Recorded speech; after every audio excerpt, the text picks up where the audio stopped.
আমাদের আত্মার প্রতিষ্ঠান, আমাদের রক্তের উপরে এই ইসলামী ব্যাংক তৈরি হয়েছে। আমরা যদি আপনারা আপনাদের সিদ্ধান্ত প্রত্যাহার না করেন, আমরা দেখেছি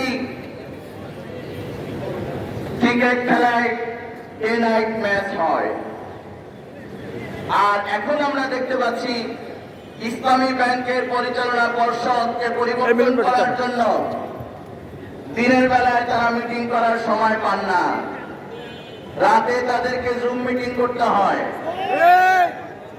যদি আপনাদের এই অবস্থা হয়, আপনারা নিজেরাই দেশবাসী বুঝতে পারছেন, দেশবাসী তারা ভালো করে বুঝতে পেরেছেন আপনাদের ভ্যালিডিটি লিগ্যালিটি কোন পর্যায়ে গিয়ে ঠেকেছে। আপনারা রাত্রে জুম মিটিং করতে হবে কেন? আমরা পরিষ্কারভাবে বলতে চাই, ইসলামী ব্যাংক এদেশের ইসলামপন্থীদের ঘাম ঝরানো প্রতিষ্ঠান। ইসলামী ব্যাংক যারা ইসলামকে ভালোবাসেন, ইসলামী আদর্শকে যারা বুকে ধারণ করেন এবং বাংলাদেশে সুদভিত্তিক অর্থনীতির বিকল্প হিসাবে ইসলামী অর্থ ব্যবস্থাকে যারা বাংলাদেশের বুকে প্রতিষ্ঠা করতে চান, তাই ইসলামী ব্যাংকে এই পর্যায়ে নিয়ে এসেছেন তাদের সততা, দক্ষতা, যোগ্যতা, আমানতদারিতার মাধ্যমে। সুতরাং গ্রামে একটি প্রবাদ আছে, প্রবাদটা হলো আমাদের বরিশালের ভাষায়, এরাই যদি ক্ষেত খায় তাহলে সেই ক্ষেতের অস্তিত্ব থাকে না। ইসলামী ব্যাংকের দায়িত্বে যাদেরকে অবৈধভাবে চেয়ারম্যান হিসেবে যাকে নিযুক্ত করা হয়েছে, তিনি আমানতদারিতার প্রশ্নে উত্তীর্ণ নন। তিনি সহ গ্রুপ তারা এই ব্যাংক শুধু নয়, আরো অনেক ব্যাংককে তারা দেউলিয়া করেছিল, কোটি কোটি টাকা পাচার করে দেশের বাইরে পাঠিয়েছে।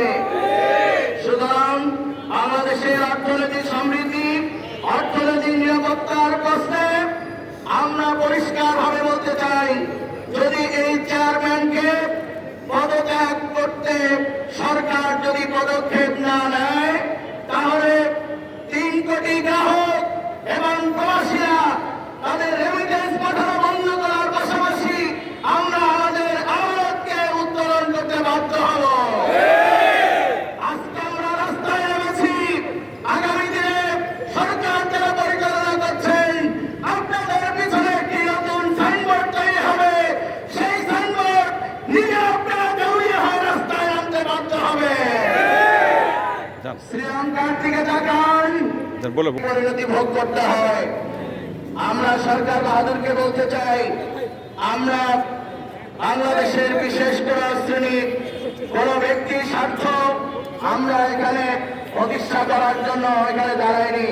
আমরা চাই বাংলাদেশে ইসলামী ব্যাংক তার নিজস্ব স্বকীয়তা, স্বতন্ত্র এবং ইসলামী অর্থ ব্যবস্থা যারা বোঝেন, যারা জানেন, ইসলামী ব্যাংকিং যারা জানেন, বুঝেন, তাদেরকে ইসলামী ব্যাংকের পরিচালনা পর্ষদ সহ তাদেরকে দায়িত্ব পালনের সুযোগ করে দিতে হবে।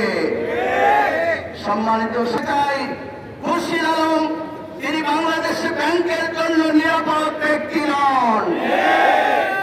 তিনি তার সাথে ফ্যাসিস্টদের সম্পর্ক, ব্যাংক লুটেরাদের সাথে তার সম্পর্ক এবং ব্যাংকে শেষ করার নীল নকশা বাস্তবায়নের জন্য তাকে নিয়োগ দেওয়া হয়েছে। প্রিয় সাংবাদিক বন্ধুগণ, আপনারা জাতির বিবেক, এই ব্যাংক ইসলামী ব্যাংক যদি তার নিজস্ব ধারায় যদি পরিচালিত না হতে পারে, তাহলে এর প্রভাব অন্যান্য ব্যাংকের উপরে পড়বে, বাংলাদেশের অর্থনীতির উপরে পড়বে, বিনিয়োগের উপরে পড়বে। শিল্প, কল কারখানা, আমার দেশের অর্থনৈতিক তালিকা শক্তি হিসাবে এই ব্যাংক বায়ানের হিসাবে ভূমিকা পালন করছে, যেটা আমাদের জন্য একটি আল্লাহর রহমত হিসাবে আছে। মাননীয় প্রধানমন্ত্রী, আপনি একজন আমাদের গার্ডিয়ান হিসাবে, অভিভাবক হিসাবে আমাদের এই দাবি দেওয়া যৌক্তিকতা ভেবে নিয়ে ইসলামী ব্যাংকে তাদের নিজস্ব ধারায় পরিচালনার ব্যাপারে আপনার একান্ত হস্তক্ষেপ কামনা করে আমার বক্তব্য শেষ করছি।